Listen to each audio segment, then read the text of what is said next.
You know, people talk about the human mind as if it's like the arbiter of human awareness and perception. It isn't.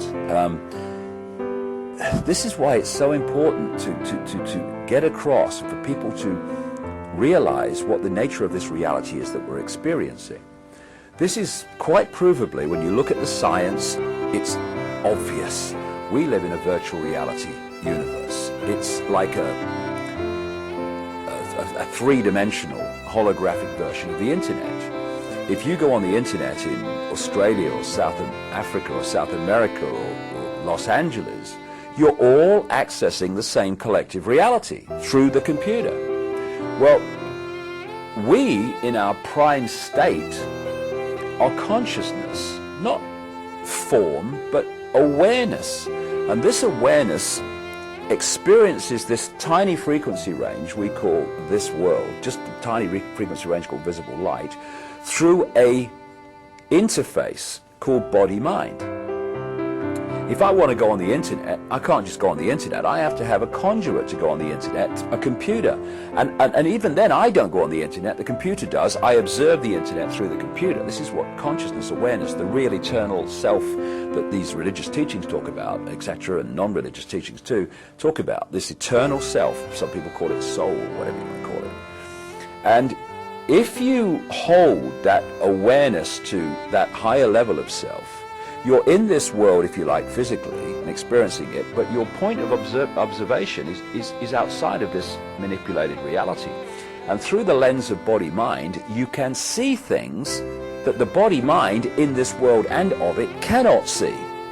And the more the system, when you study it, from cradle to grave, be it education, media, all these things, they're all, even religion to a large extent, is designed to pull our focus of attention into body-mind.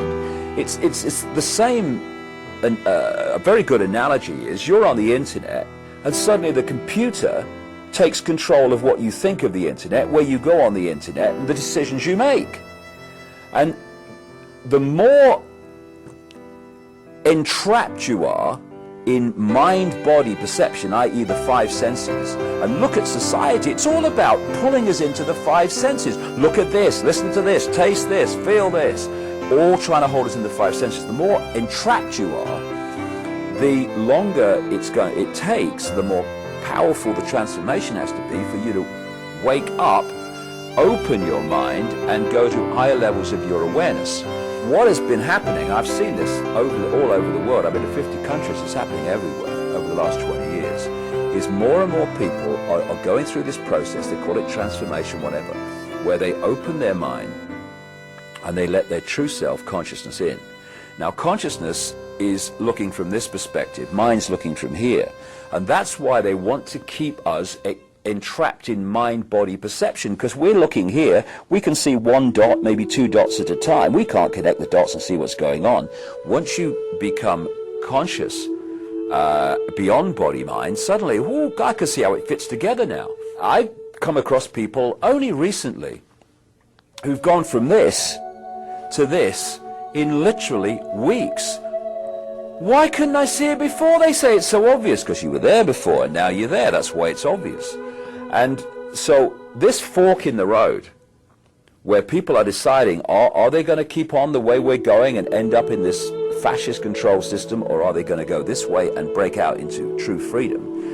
In many ways, fundamentally, not in many ways, this fork in the road is, are you going to stay in mind and think you are Fred Jones, born in Pittsburgh in 1942, that's who you are?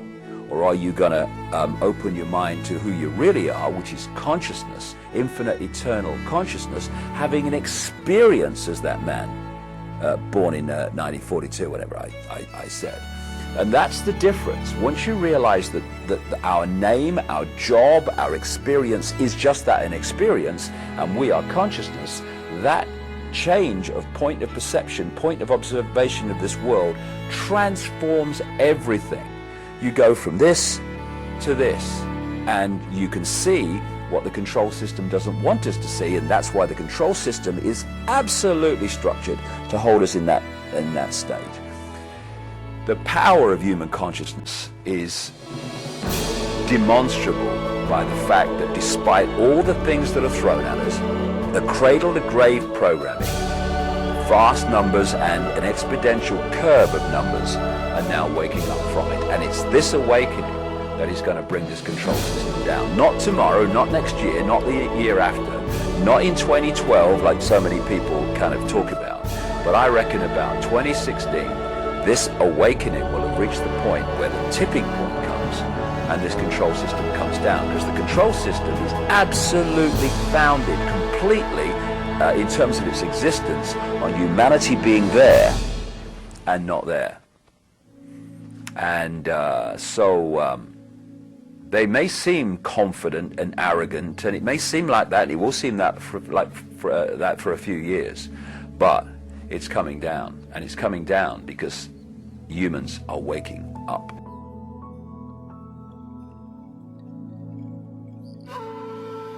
You be you, whatever you is, and respect everyone else's right to be them.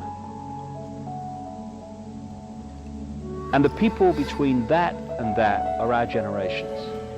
If we can let go of our own fear, we can remove fear from the world. Because the world is merely the sum total of human imagination of ourselves. When we change our imagination of ourselves, what we call the world dramatically changes. The world is just a second-by-second physical replica of the human mass imagination of ourselves. When we let go of our sense of limitation, our sense of fear, our sense of I can't, the world ceases to be a prison because we have created it. There's a wonderful singer in this country, a German called Gila, who, it's a lovely song which goes, "We are the power in everyone. We are the dance of the moon and the sun. We are the hope that will never hide. We are the turning of the tide." If we can turn the tide within ourselves from freedom or to freedom from fear, then we turn that tide outwardly in the planet. And all it is, like everything else, is a choice between fear and love. That's all it is. We can choose to be frightened. We can choose to hate. It's a choice. Or we can choose not to fear, and we can choose to love. Not love on the basis of I love you if I fancy you, darling, but I love you because you exist. I love you whatever.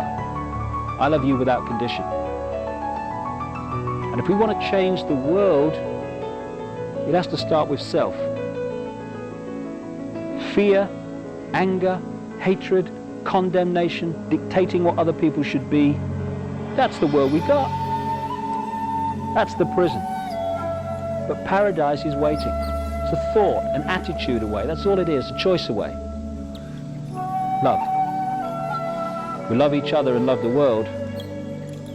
Our lives are fundamentally changed, and the world is fundamentally changed. And we are the generations, strange as it may seem when you survey the world today, we are the generations, I passionately believe, who are going to love the world into the paradise it really should be and was always designed to be.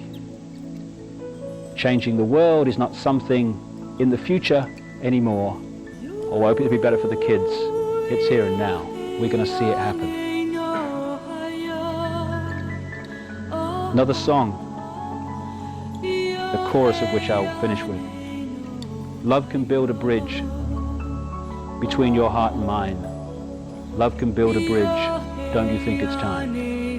More and more people across this planet are screaming yes to that question. And we are the generations who are going to love the world to a paradise.